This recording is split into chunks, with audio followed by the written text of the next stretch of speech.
Victoria Montgomery stood on the frozen station platform, one day late, clutching a cracked valise, while town women laughed at the mud on her hem and the plainness of her face. The man who had ordered an orphan bride was gone, they said. The preacher's wife looked away. A boy pointed at the cardboard tag tied to Victoria's wrist. The orphan owns less farewell. Then a quiet cowboy stepped from beside the freight wagon, hat low, voice calm as falling snow. Jonah Kingsley did not smile or flatter her. He only looked at the shivering girl everyone had judged too late and said, "Ma'am, the train might be late, but you are right on time. Before we begin, leave your country name below and tell me where this western night is reaching you." Subscribe if stories of rejected brides, protective cowboys, and hard-earned love keep you listening. The whistle of the eastbound train had already faded into the gray hills when Victoria Montgomery realized no one had come for her. She stood at the edge of Kingsley Station with one hand wrapped around the handle of her old valise and the other pressed against her coat, where a letter crackled beneath the worn fabric. The letter had promised a place, not love, exactly. Victoria was not foolish enough to expect love from a man who had never seen her face. It had promised work, shelter, and marriage to a rancher named Silas Bell, who needed a wife before the first deep snow. But the station master, Mr. Hodge, had read the letter with his spectacles low on his nose and said, Mr. Bell took a bride yesterday." The words had landed harder than the cold. Yesterday, her train from St. Louis had been delayed by a washout, then held overnight because a trestle had iced over. She had spent her last coins on a biscuit so hard it nearly cracked her tooth. She had not slept, except in scraps, sitting upright among sacks of flour and a crying child. All the way west, she had held that letter like a Bible. Now the man who sent for her had married another woman because Victoria Montgomery had arrived one day late. The women outside the mercantile heard before she had time to draw a breath. "She's the orphan one," Mrs. Pruitt whispered, loud enough for all to hear. "Plain as unbleached muslin," said another. No wonder Belle didn't wait. Victoria kept her eyes down. Her cheeks burned, but she did not cry. Crying had never helped at the orphan home. It had only made the matrons sigh and say, "Pretty girls might cry, Victoria. Plain girls must be useful." A boy ran too close and pointed at the stiff cardboard tag tied to her wrist. The tag had been placed there at the orphan home when she boarded the first train. It had her name written in black ink, along with Kingsley Station, Wyoming Territory. She had meant to tear it off before anyone saw. She had forgotten. "Look," the boy laughed. She came labeled like freight. Someone hushed him, but no one apologized. Victoria's fingers moved to the string. It was knotted too tight. She tugged once, then stopped when her hands trembled. Across the station yard, a horse stamped near a freight wagon. The man beside it had been loading sacks of oats, moving slowly but strongly, as if the world could not hurry him. He wore a dark coat, a battered hat, and no expression that Victoria could read. His beard was trimmed close, his shoulders broad, his left glove patched at the thumb. The station master called to him, "Jonah, you headed toward Bell's place." The cowboy did not answer right away. He looked at Victoria, then at the letter in Mr. Hodge's hand, then at the women near the mercantile. Mr. Hodge cleared his throat. "This here is Miss Montgomery. She was meant for Silas Bell, but Bell married the Cooper girl yesterday. Don't know what's to be done with her." Done with her. The phrase made Victoria lift her chin. "I can work," she said. Her voice came out dry but steady. "I can cook plain meals, mend, wash, keep accounts, read aloud, care for children, and help with sick animals if told what to do. I'm not asking charity." Mrs. Pruitt smiled without kindness. "There aren't children to read to at the station, dear." A few people laughed. The quiet cowboy finally stepped off the freight wagon. He came toward Victoria through the pale dusting of snow. Each step made the boards creak.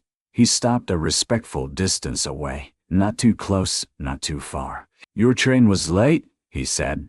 Victoria swallowed. "Aye, sir." His eyes were a dark gray, the color of storm clouds before they broke. "That ain't a sin, no, sir, but it appears to be enough."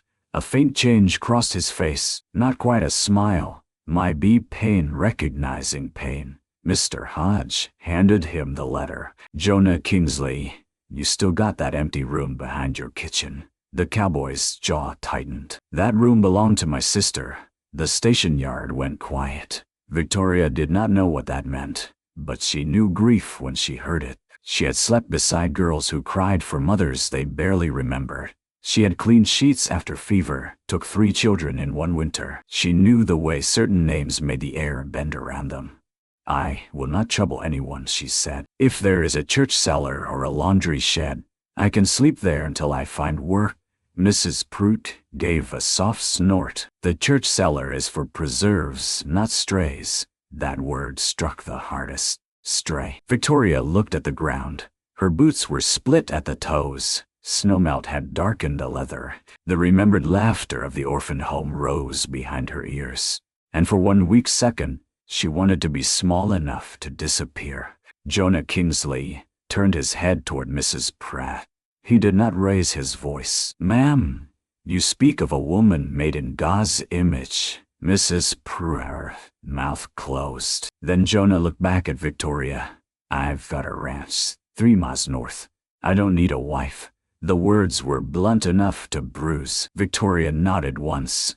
"I understand. But I do need someone who can keep house while Mrs. Abel is laid up with her hip. I can pay wages. Not much until spring, but fair. You'll have your own room and a lock on the door." The station master's brows lifted. The women exchanged glances. Victoria stared at Jonah, uncertain whether she had heard mercy or another kind of danger. A single man taking an unwanted bride into his house would give the town more to whisper about than it already had. Yet his face held no hunger, no mockery, no softness either. Only restraint. "Why would you do that?" she asked. He looked at the cardboard tag still tied to her wrist. "Because nobody ought to be left on a platform in weather like this." It was not romantic. It was not warm. It did not mend the wound in her chest. But it was the first decent thing anyone had said since she arrived. Jonah Kingsley's first act of help was to take Victoria's valise from her hand without asking. She stiffened so sharply he noticed. He stopped with the valise half lifted. "You want to carry it yourself?" "I have carried it from Missouri," she said. "I can carry it 3 more miles." A shadow of regret crossed his face. He set the valise back beside her boots. "Then you carry it." The town women watched as if the two of them were a traveling show. Victoria picked up the valise, though her fingers ached. Jonah loaded the last oat sack, tied down a crate of lamp oil, and offered no arm, no gentle phrase, no promise that everything would be well. Maybe that was why she followed him. He did not pretend she was saved. He merely made a place beside the wagon and waited while she decided whether to take it. The ride north was cold. The wagon wheels cut through mud and thin snow, and the prairie stretched wide and brown beneath a low sky. Fences ran crooked along the road. A hawk circled above a dead cottonwood. In the distance, cattle stood with their backs to the wind. Victoria held her valise on her lap. Jonah drove without speaking for nearly 10 minutes. At last he said, "Silas Bell is a fool." Victoria did not expect it, and the breath she drew hurt. "You know him. Enough. He had a right to choose someone else. A man has a right to choose. He does not have a right to leave a woman shamed in public because a train lost a day." Victoria looked at his profile. His hat brim hid most of his eyes. "You speak as if you are angry." "I am on my behalf." "On behalf of what's decent?" That answer kept her from mistaking his kindness for affection. She was grateful for it. They rode another mile before the ranch came into view. The Kingsley place sat in a shallow valley with a barn, a smokehouse, 2 corrals, and a weathered house with smoke rising from the chimney. Beyond it, charred beams marked where another building had burned. Snow had collected along the blackened stones. Victoria stared before she could stop herself. Jonah saw. Old homestead, he said. Burned 2 years ago. I am sorry. He gave no answer. A woman in her 60s opened the front door when the wagon pulled up. She leaned on a cane, her silver hair braided down her back, her sharp face narrowed against the cold. "Jonah Kingsley," she called. "Tell me that is not another wounded animal you brought home." Victoria's stomach sank. Jonah jumped down. "Mrs. Abel, this is Victoria Montgomery. She needs work. We need help." Mrs. Abel looked Victoria over from hat to boots. "Can you make coffee that don't taste like boiled rope?" "I can try." "Can you keep from crying if bread burns?" "Yes, ma'am." "Can you take orders without acting delicate?" Victoria lifted her chin. "I have never been allowed to act delicate." Mrs. Abel studied her for another heartbeat, then stepped aside. "Come in before your ears freeze off." The house smelled of coffee, wood smoke, and old grief. Everything was clean, but plain. A rifle hung above the mantel. A Bible lay open on a side table. Near the kitchen door, a small blue shawl rested folded over a chair, untouched by dust. Victoria's eyes caught on it. Jonah's voice hardened behind her. "That room is through there." He led her down a short hall and opened a door. The room was small, with a narrow bed, a washstand, a peg for clothes, and a window looking toward the barn. A quilt lay at the foot of the bed. On the wall hung a faded ribbon, blue like the shawl. Victoria stopped at the threshold. "I can sleep in the kitchen," she said. "No, this room belonged to someone. My sister Ruth." The name came like a door closing. Victoria stepped back. "Then I should not take it." Jonah's face went still. "There ain't another.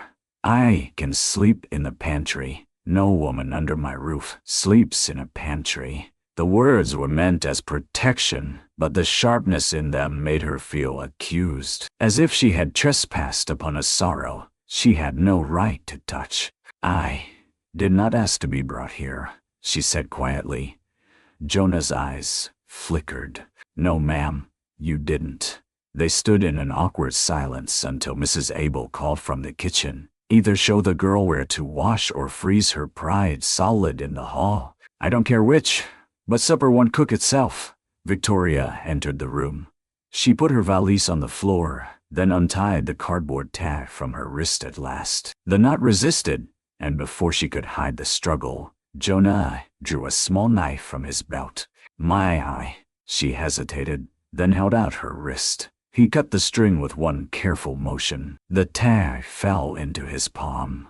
For a moment, he looked at the black letters. "Victoria Montgomery, Kingsley Station. Deliver to Silas Bell."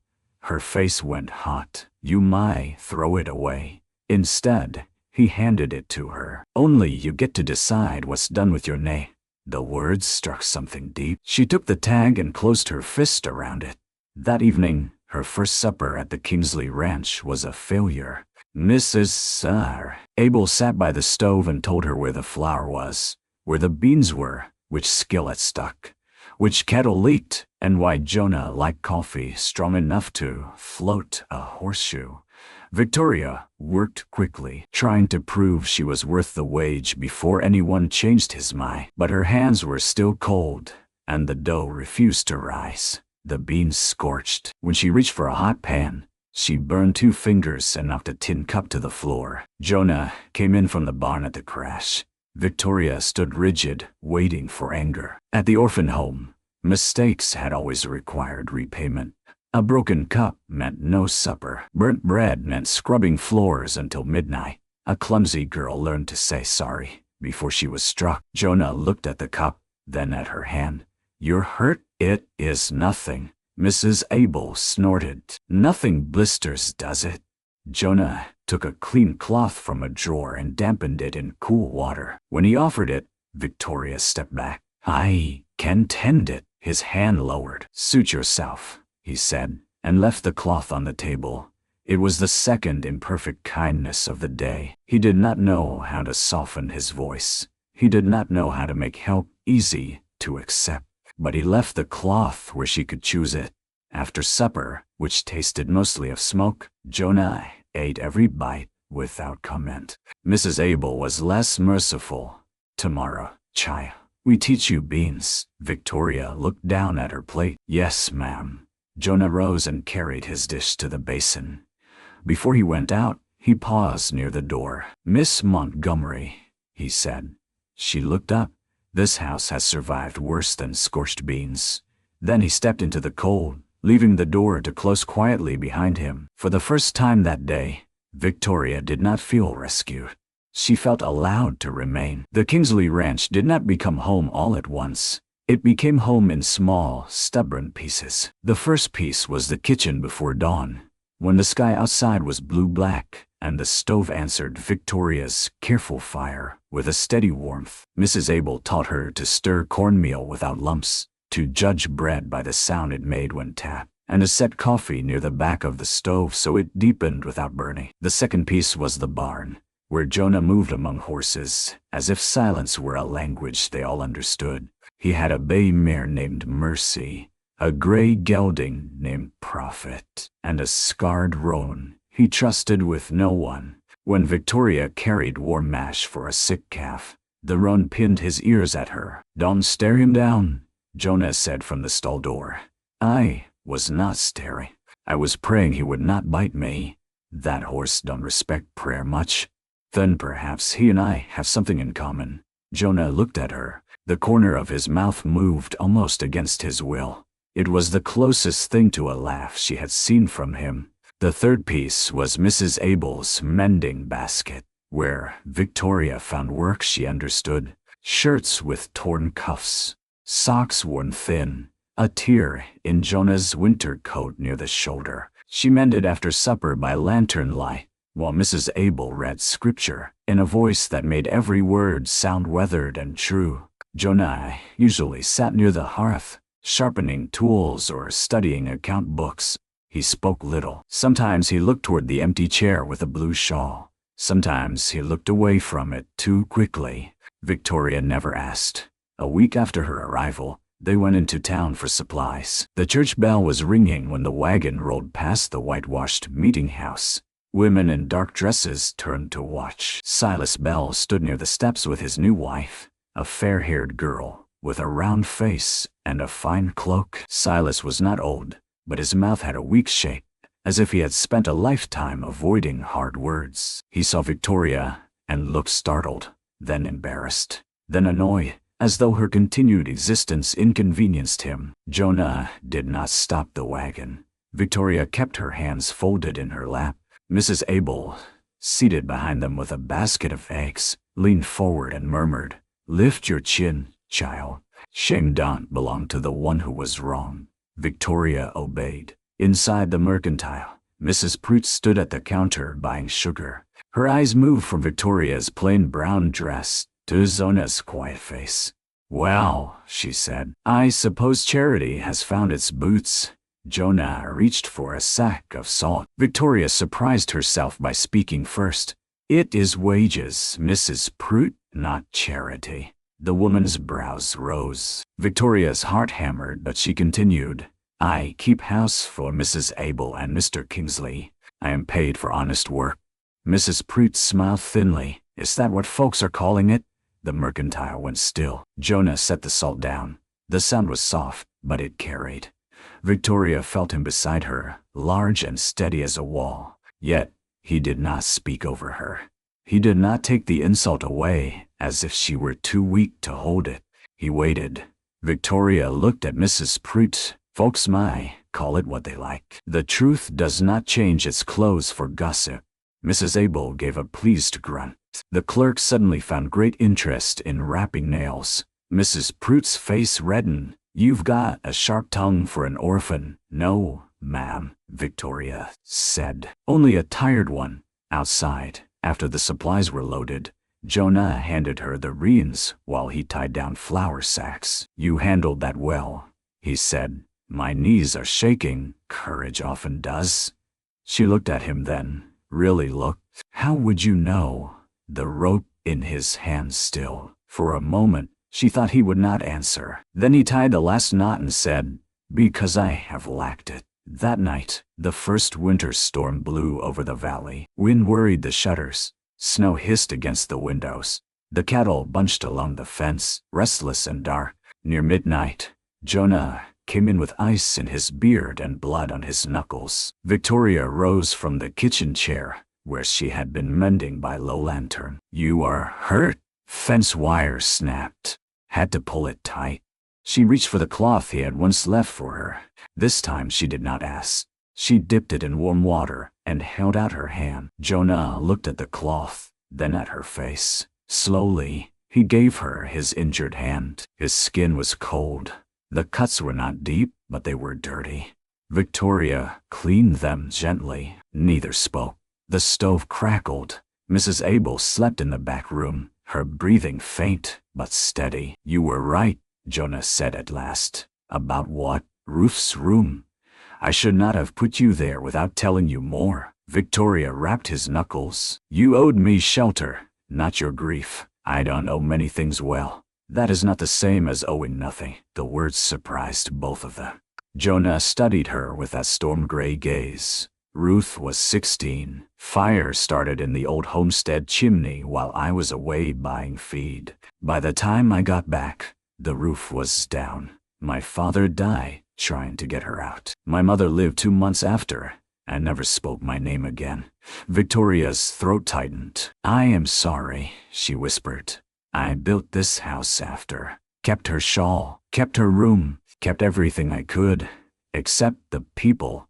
The loneliness in him was so quiet, it made the room feel larger." Victoria tied the bandage. The orphan home. They told me being plain was a mercy. They said no one would ruin himself over my face. I believed them for a long time. Jonah's eyes darkened. "Who told you that?" "Everyone, in different ways. That was cruelty dressed as wisdom." She looked down at his bandaged hand. "I am learning many things have been dressed wrong." The wind shook the window hard enough to rattle the latch. Jonah moved to secure it, but Victoria reached first, pushing the latch down. Their shoulders brushed. It was nothing, a small accident in a warm kitchen on a bitter night. Yet both of them went still. Jonah stepped back first. "Good night, Miss Montgomery. Good night, Mr. Kingsley." But after he left, Victoria stood a long while by the stove, holding her fingers where his shoulder had touched hers, feeling not pretty, not chosen, not beloved, feeling visible. The rumor came back to town before the thaw. It arrived in the mouth of Silas Bell. Victoria heard it on a Sunday morning as church bells rang over Kingsley Station, and the congregation gathered beneath a pale sky. She had not wanted to attend, but Mrs. Abel insisted. "God's house belongs to the wounded too," the old woman said, pinning her bonnet. Sometimes especially, Jonah drove them in silence.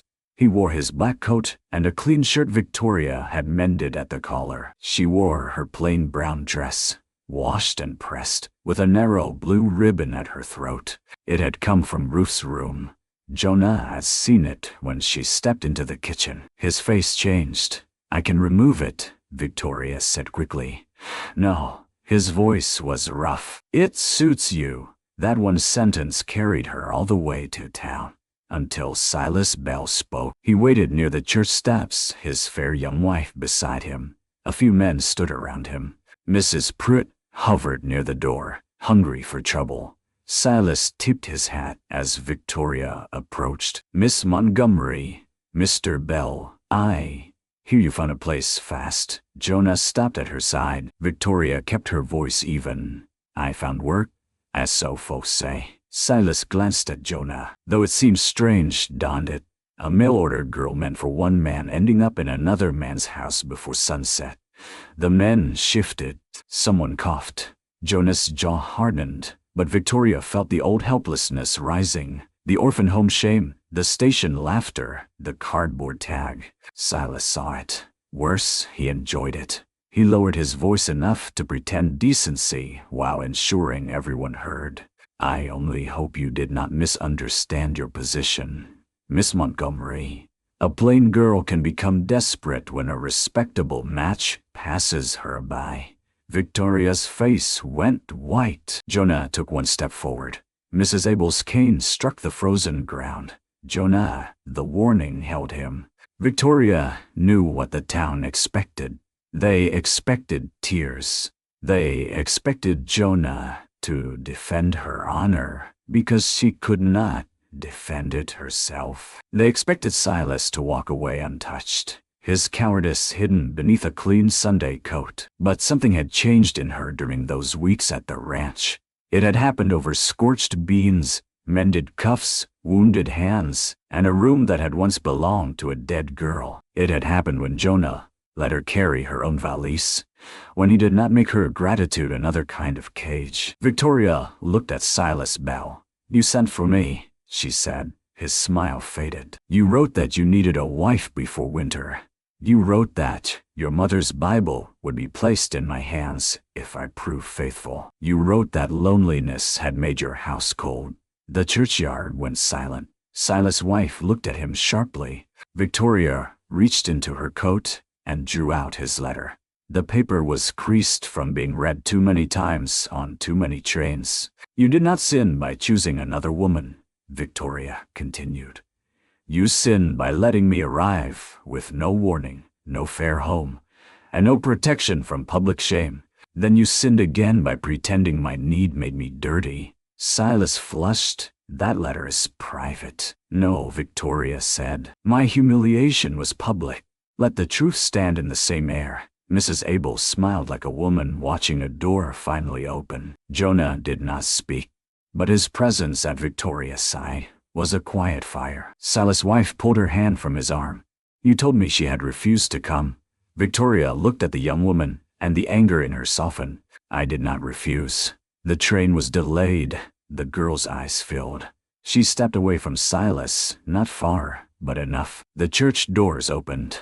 Reverend Pike stood there, grave and thin, his Bible in hand. "Then, perhaps this morning's sermon should begin with confession." No one laughed.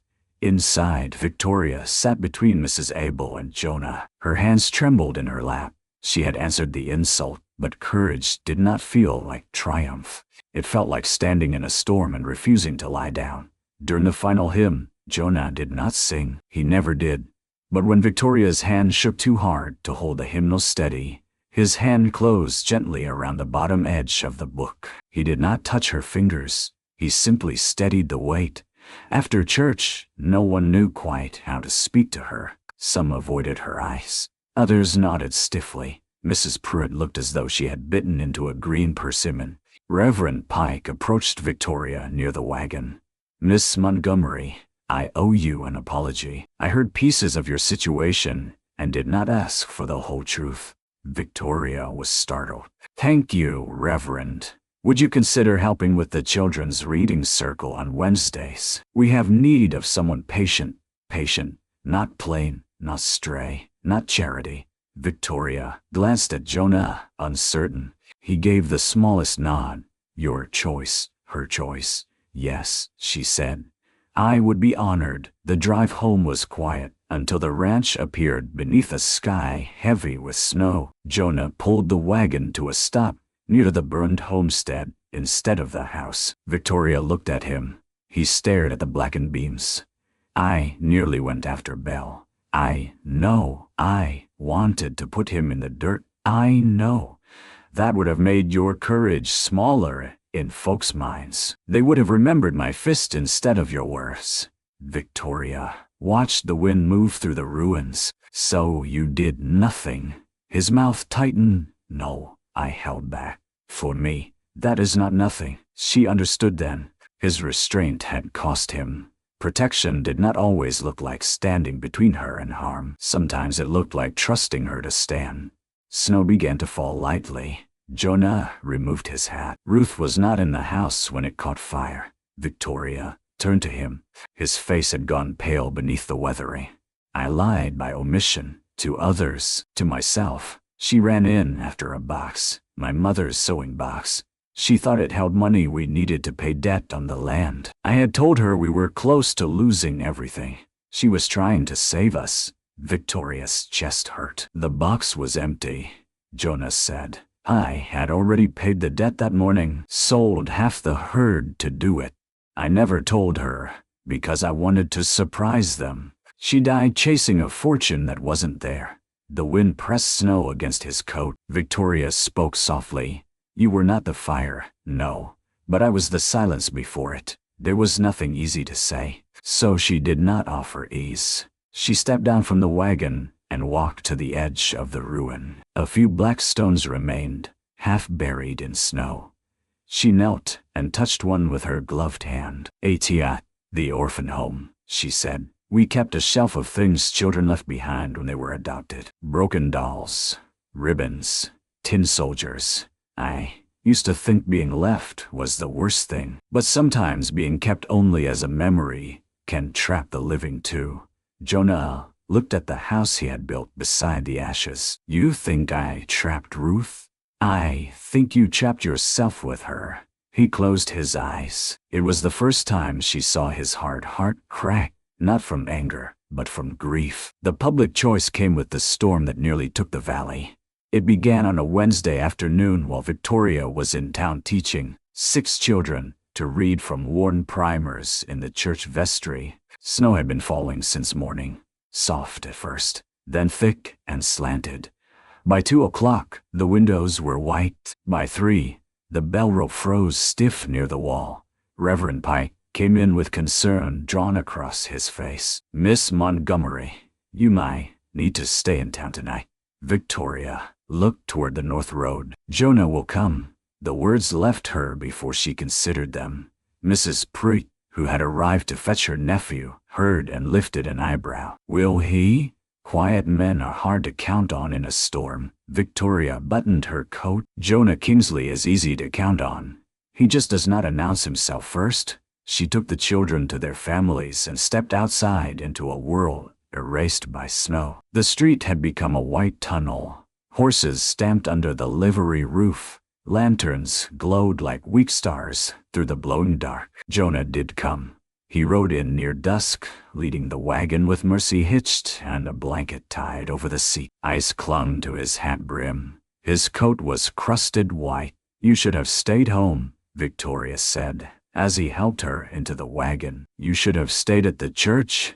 I suppose we are both foolish. He looked at her, and something warm moved beneath the storm in his eyes. So it seems. They had barely cleared town when a rider came out of the white blur, shouting. It was Amos Creed, the rival rancher, whose land bordered Jonah's east pasture. Creed was a broad man with a red beard and a reputation for lending money with one hand and taking land with the other. Victoria had seen him once in the mercantile, laughing about weak men who loved cattle more than business. His horse skidded near the wagon.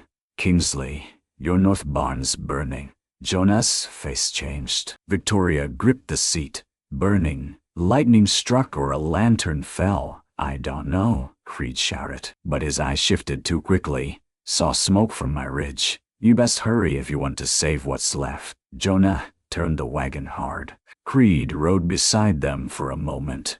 Ah, shame if your papers burn. Dat notes, D's, old wreckers. Man can lose land fast when proof turns to ash. Jonah's gaze snapped to him. There it was, the truth beneath the warning. Victoria understood before Jonah spoke. The hidden fortune in Ruth's imagined sewing box had been gone long ago, but there were still papers that mattered. Land deeds, receipts, proof of payment. If those burned, Amos Creed could claim Jonah still owed a debt his father had settled. The wagon lurched through the storm. Snow blinded them. Mercy fought the drifts. Jonah stood braced, reins tight in his gloved hands. When the ranch came into view, flames lit the north barn from within. Mrs. Abel stood on the porch, weaving her cane, helpless in the blowing snow. Ranch hands ran with buckets, but the well rope had iced. Cattle bawled from the nearby corral, panicked by smoke. Jonah jumped down before the wagon stopped. Get Mrs. Abel inside. Victoria climbed down after him. Where are the papers? In the tack room safe. Where? Back wall. He stopped as he realized what she intended. No, the word cracked like a shot. Victoria faced him through flying sparks. You cannot go in and handle the horses too. I said no, and I heard you. His eyes burned with fear, not command. I want lose someone else to a burning building. That was the moment. The whole ranch seemed to hold its breath. The men watched. Mrs. Abel watched from the porch, through the snow beyond the corral. Amos Creed watched too, waiting for the past to repeat itself. Victoria stepped closer to Jonah. I am not Ruth, she said. Pain crossed his face. I am Victoria Montgomery. I was left on a platform with a tag on my wrist. I was told I came too late for a future. You gave me work, dignity, and a room with a lock. Now let me choose what kind of woman lives in that room. Victoria. The tack room has a side window. He stared at her. Does it? Yes? Then break it. She ran before he could stop her. Jonah shouted her name, but the wind swallowed it. Victoria seized a wet horse blanket from a trough, wrapped it over her head and shoulders, and crouched low as she reached the side of the barn. Smoke poured from the cracks. Heat slapped her face. A ranch hand smashed the tack room window with an ACL. Glass burst inward. Victoria climbed through. The air inside was black and hot. She dropped to her knees, coughing. Saddles loomed like hunched animals.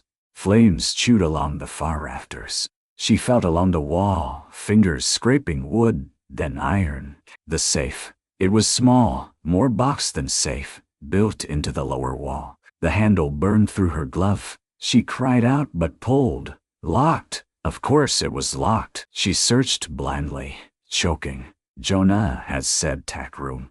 Men kept keys near what they feared losing. She swept her hand along a shelf and knocked down brushes, hoof picks, a tin cup. Then her fingers struck a nail with a ring hanging from it. Keys. She tried one, then another. The second turned. Inside lay a packet of oilcloth wrapped papers and a small wooden box. She grabbed both. A beam groaned above her. Victoria. Jonah's voice came through the broken window. She crawled toward it. Smoke filled her lungs. Hands reached in. Jonah's hands. He caught her under the arms and pulled her out as the roof inside collapsed with a roar of sparks. They fell together into the snow. For a moment she could not breathe. Then cold air tore into her chest, and she coughed so hard she thought she would break. Jonah held her, one arm around her shoulders. His hand pressed to the back of her head as sparks flew over them. You foolish, brave woman, he said, voice shaking. She tried to answer, but only coughed again. Mrs. Abel reached them, weeping openly. You got the papers. Victoria lifted the packet with a trembling hand. Jonah stared at it, then at the wooden box clutched against her coat. His face went still. Where did you find that? In the safe. He took it as if touching a ghost. The barn burned down to its bones before midnight, but the house stood. The cattle were saved. The deeds were saved. And when Amos Creed tried to ride away, Jonah opened the oilcloth packet beneath the lantern light and found not only the debt receipts, but a signed statement from Jonah's father, proving Creed's old claim false. The wooden box held Ruth's ribbon, his mother's wedding ring, and a small cloth pouch of gold coins. Not a fortune large enough to buy the world, but enough to rebuild a barn. Enough to prove Ruth had not died chasing emptiness. Enough to forgive the past a little. The next morning, the town gathered because Creed had been caught. Reverend Pike read the signed statement aloud on the church steps. The sheriff took Amos Creed to custody for fraud and suspected arson. Mrs. Pruitt stood pale and silent. Silas Bell kept to the edge of the crowd. Victoria stood beside Mrs. Abel, her throat raw, her hands bandaged. Jonah stood a few feet away, holding his hat. When Reverend Pike finished, Jonah turned toward the town. I.N.S. Victoria Montgomery, my land, he said. More than that, I owe her the truth. She came here one day late by a train schedule, but right on time for everything this valley needed to remember about decency. Victoria's eyes filled. Jonah faced her then, in front of everyone. I was afraid to let you matter, he said, because everyone I loved had been taken by fire, sickness, or silence. But fear is a poor roof over a life. You taught me that. He did not ask for her hand in front of them. He did not make spectacle of her heart. He only said, whatever you choose next, you will not leave this town believing you were unwanted. The public choice was not only his, it was hers. Victoria stepped forward, every eye upon her, and took the cardboard tag from her coat pocket. She had kept it all this time, folded small. She held it up. This was tied to me when I arrived, she said. It said deliver to Silas Bell. But I'm not freight. I am not a mistake. I am not late to my own life. Then she tore the tag in two. The sound was small, but in that silence, it rang like a bell. Spring came slowly to the Kingsley Ranch. It did not rush in with flowers and birdsong as songs like to promise. It arrived through towing mud, dripping eaves, swollen creek beds, and cattle pushing their noses through the last patches of snow. It came in the smell of wet earth and wood shavings as men raised the frame of a new barn where the old one had burned. Victoria's hands healed. A faint scar remained near her tongue where the safe handle had burned through her glove. Jonah saw it often and hated it, though he learned not to say so every time. Mrs. Abel recovered enough to stand without her cane for a few minutes each morning, mostly so she could criticize the new barn properly. That beam is crooked, she would call. It is not, Jonah said. It offends my eye. Your eye offends most beams. Victoria laughed when he said it. Jonah looked over at her, startled by the sound, then smiled, not almost, not hidden. A true smile, quiet but unmistakable. The town changed too, though not all at once. Shame rarely leaves a place quickly after being invited to stay so long. But Reverend Pike made confession more than one Sunday's sermon. He asked Victoria to continue the reading circle, then to help write letters for families with sons working cattle drives. Soon people who had whispered about her came to the church vestry with envelopes, apologies tucked awkwardly between their words.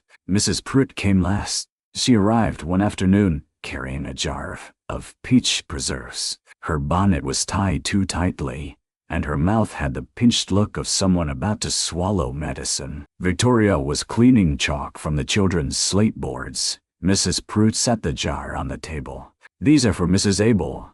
Thank you. Silence stretched. I spoke wrongly, Mrs. Pruitt said. Victoria waited. I called you things no Christian woman should call another. Even in her mind, her eyes flicked up, then down. Especially out loud. Victoria could have made it easy. She could have said it was nothing, that she had forgotten, that the past was past. But dignity had taught her not to erase wounds, simply to comfort those who made them. You hurt me, Victoria said. Mrs. Pruitt's face reddened. I know. You made others feel permitted to hurt me. I know that too. Victoria looked at the jar of preserves, then at the woman. I accept your apology, but I will need time before I trust your kindness. Mrs. Pruitt nodded, humbled in a way that seemed to cost her. That is fair. After she left, Jonah appeared in the doorway. He had come to fetch Victoria for the ride home and had heard enough. You all right? He asked. Yes. You sure? Victoria smiled faintly. I did not cry, if that is what you mean. No. He stepped inside. I meant, did forgiveness hurt? She considered. A little. Then it was likely real. On the ride back, the prairie wind moved through new grass, and the wagon wheels turned over soft earth instead of ice. Victoria sat beside Jonah, no longer clutching a valise, no longer counting the miles to the next place she might be sent. At the ranch, the new barn frame stood gold in the late sun. Mrs. Abel waited on the porch with 2 cups of coffee and a suspiciously innocent expression. Jonah helped Victoria down from the wagon, though she no longer needed help. Sometimes she accepted it anyway. Inside the kitchen, the table had been set with the blue shawl folded at the center. Beside it lay Ruth's ribbon and his mother's wedding ring. Victoria stopped. Mrs. Abel took her coffee and disappeared down the hall with theatrical loudness. Old bones require distance from foolish young people. Jonah stood near the stove, hat in his hands. I have thought 100 times how to say this, he began. Victoria's heart beat hard. Every version sounded like a man trying to pay a debt. You saved my land. You saved my name. You saved things I had buried so deep I mistook grief for loyalty. But I am not asking because I owe you. He looked at her then. I am asking because when I come in from the barn, I listen for your voice before I know I am listening. Because the house is not only warm now, it is awake. Because you stand when others would shrink, and you forgive without making lies out of wounds. Because I love you, Victoria Montgomery, and I would be honored if you chose to build a life with me. The room blurred. No one had ever asked Victoria to choose a life. She had been placed, sent, delivered, dismissed. But Jonah stood before her with no demand in his hands. What if I had not saved the papers? She whispered. I would love you, poor. What if I had stayed afraid? I would have waited beside you. What if I am always plain? His expression changed, and for the first time his voice broke. Victoria, there is no plainness in a woman who brings light back into a burned house. Tears slipped down her cheeks then. She did not hide them. Jonah took one step closer. Will you marry me? Not because a letter arranged it. Not because a town expects it. Not because winter forced it. Because you choose me, and I choose you. Victoria looked at the blue shawl, the ribbon, the ring, the kitchen that had once felt borrowed, and now felt like breath. Yes, she said, I choose you. He closed his eyes as if the words had undone him. When he opened them, he took his mother's ring and slid it gently onto Victoria's finger. It was a little loose. Mrs. Abel shouted from the hallway. I can stitch a bit of thread around it till the jeweler fixes it. Victoria laughed through tears. Jonah laughed too, low and disbelieving, as though joy were a language he had not spoken in years. They were married 3 weeks later beneath the cottonwood near the new barn. Not in the church, though Reverend Pike performed the vows. Victoria had asked for the ranch, because it was where shame had first begun to loosen its grip. The whole town came, some out of love, some out of curiosity, some because forgiveness had made them brave enough to witness what judgment had nearly destroyed. Silas Bell came alone. His young wife had gone to stay with her parents while deciding whether a man who lied so easily could learn truth. Silas stood at the edge of the gathering, hat in hand, looking smaller than Victoria remembered. After the ceremony, when Jonah was speaking with the sheriff and Mrs. Abel was ordering children away from the cake, Silas approached Victoria. Mrs. Kingsley, he said, then winced as if the name itself rebuked him. Victoria turned. Mr. Bell, I owe you more apology than I know how to make. I see, she said softly. You do. He swallowed. I was afraid when you did not come. Afraid folks would laugh because I had sent for a bride no one had seen. Elsie Cooper was there, and her father pressed hard, and I told myself it was Providence. Then when you arrived, I made you carry my cowardice as if it were your shame. Victoria watched the wind move through the cottonwood leaves. I forgive you, she said. His eyes lifted, startled. But forgiveness does not make what you did small. Learn that, and perhaps you might yet become a better man. Silas nodded, tears bright in his eyes. I will try. When he left, Jonah came to stand beside her. He did not ask what had been said. He only offered his hand. Victoria took it. The wedding supper stretched into evening. Lanterns were hung from the barn beams.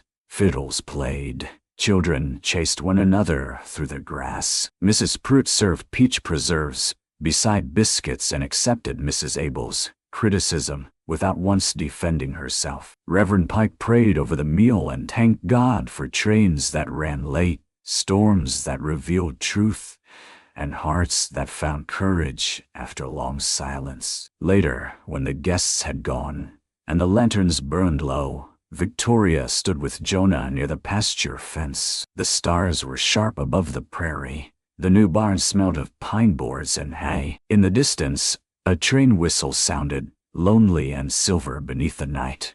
Victoria leaned against the fence. "Do you ever wonder what would have happened if my train had arrived on time?"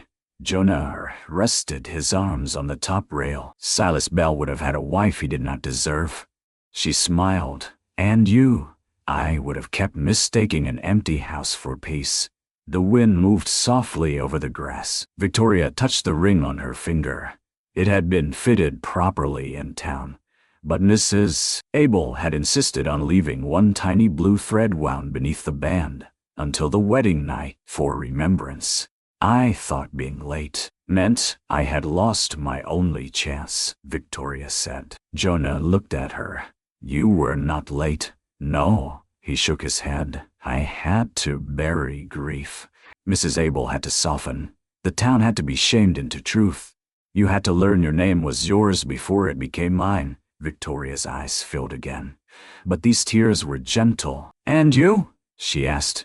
Jonah took her hand and pressed his lips to her scarred tomb. "I had to become the kind of man who could receive you." The train whistle faded. Behind them, the house glowed with lamplight.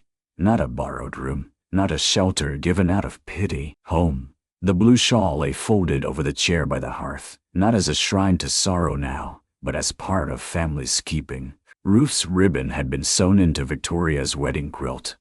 The wooden box rested on the mantel, open, no longer hiding what grief had misunderstood. Months later, when the first autumn chill returned, and the cattle came down from the high pasture, Victoria found a little girl crying outside the church after service. The child was new to town, thin as a reed, with a patched coat and frightened eyes. Some boys had teased her for shoes too large and hair cut unevenly. Victoria knelt in the dust before her. "What is your name?" she asked. "Maggie," the girl whispered. Victoria held out her hand. "Maggie, come with me." Mrs. Abel made enough stew to feed half the territory, and Mr. Kingsley has a horse who needs someone kind to admire him.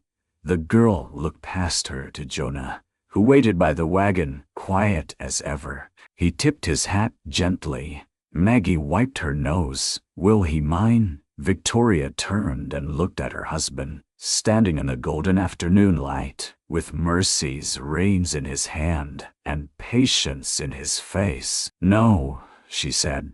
"He has a habit of finding people right on time." Jonah heard her and smiled. Victoria helped the child into the wagon. As they rode home, the church bell rang behind them. The prairie opened ahead, and the road that had once carried Victoria into humiliation now carried someone else toward warmth. She reached for Jonah's hand on the wagon seat. He took it without hesitation. And under the wide western sky, where dust, grief, fire, and winter had all tried to decide their story for them, Victoria Montgomery Kingsley finally understood that love had not rescued her by making her beautiful, early, or easy to choose. Love had found her in the hour the world called too late, and Jonah Kingsley had been right. She had arrived exactly on time.